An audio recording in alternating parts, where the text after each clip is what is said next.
Welcome to the Explainer. Today, we're diving into a blueprint for AI that doesn't come from a sterile lab, but from the ground right beneath our feet.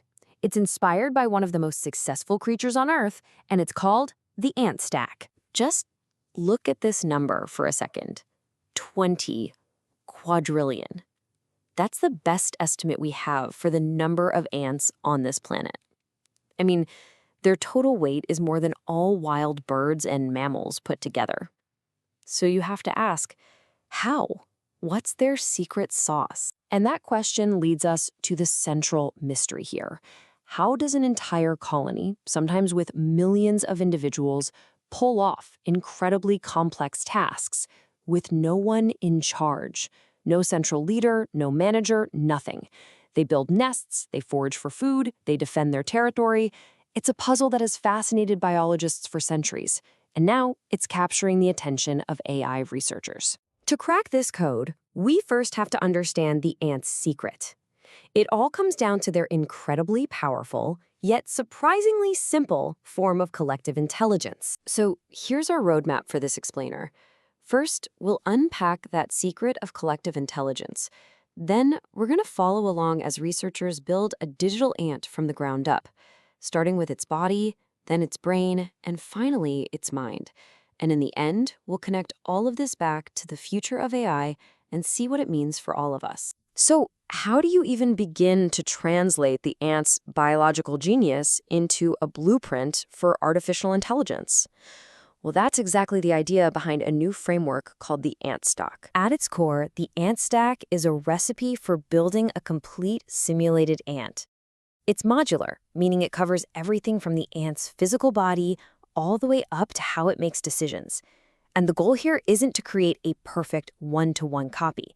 It's to build a simple, testable model of intelligence that we can actually transfer out of the computer and into real-world systems. The whole framework is built in 3 distinct layers. Honestly, you can think of it just like building a robot. First, you need the physical hardware, the chassis and sensors. That's the AntBody. Then you load its operating system, the thing that actually makes it run. That's the AntBrain. And finally, you install the advanced software that lets it think and learn, the AntMind.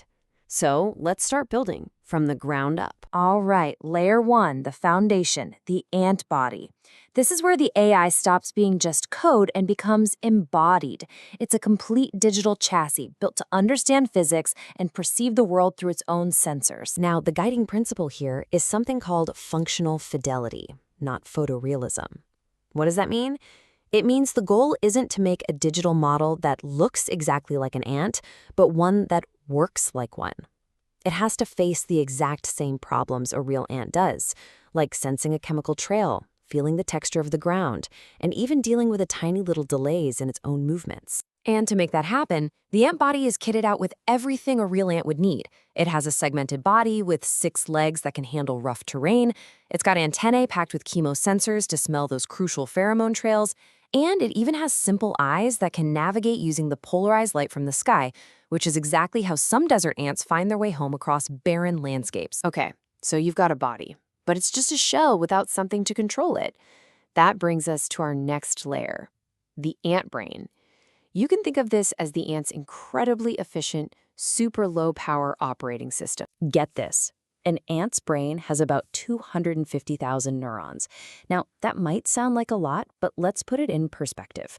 Today's big AI models have billions of parameters and run on massive, power-guzzling server farms.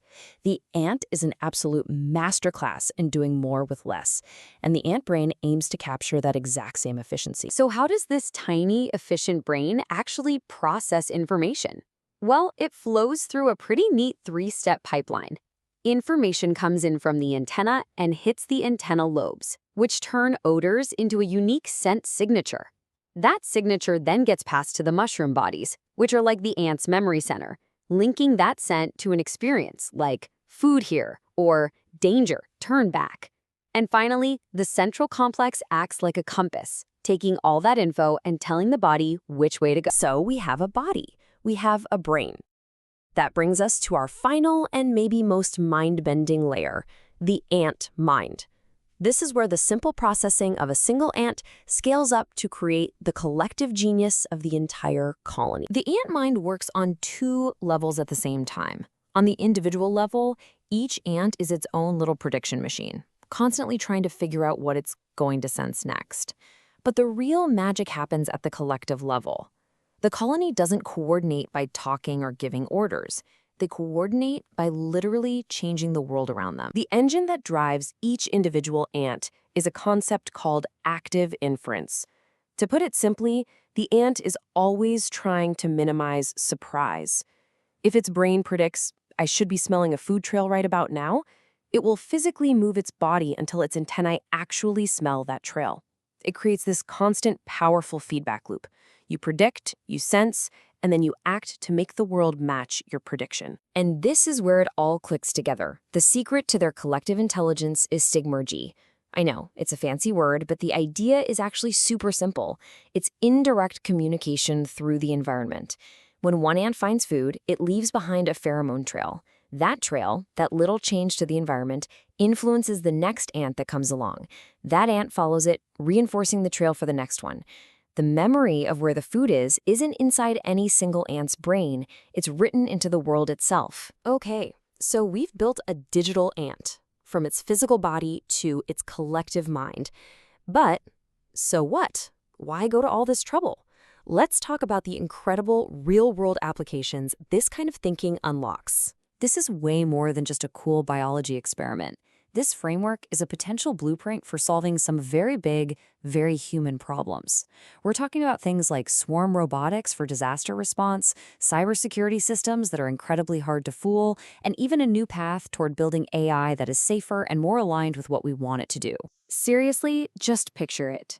Instead of one big, expensive robot, you could have a swarm of hundreds of small, cheap ones that can flow into a collapsed building to find survivors. They wouldn't need a central controller that could fail. They'd just coordinate using simple cues, just like ants following a trail. Or think about cybersecurity. How do you attack an ant colony? You can't just trick one ant and expect the whole system to collapse. Its intelligence is decentralized. An AI security system built on the same principle would be incredibly resilient because there's no single point of failure to target. But ultimately, if you zoom all the way out, what the ant stack really suggests is a fundamental shift in how we think about artificial intelligence itself. And this, right here, is the big takeaway. Most of the AI we talk about today is disembodied. It lives in the cloud, predicting the next word in a sentence. It's basically playing a very advanced language game. The ant stack points toward a totally different path. Intelligence that is embodied and grounded. An AI that has a physical presence and has to learn by actually doing things in the messy, unpredictable real world. That's the leap from just predicting tokens to something that starts to look a lot more like real cognition. And so that's the thought I want to leave you with. For all our looking to the future, for all our complex algorithms and massive data sets, what if the blueprint for a safer, more efficient, and more aligned AI has been crawling around right under our feet this whole time?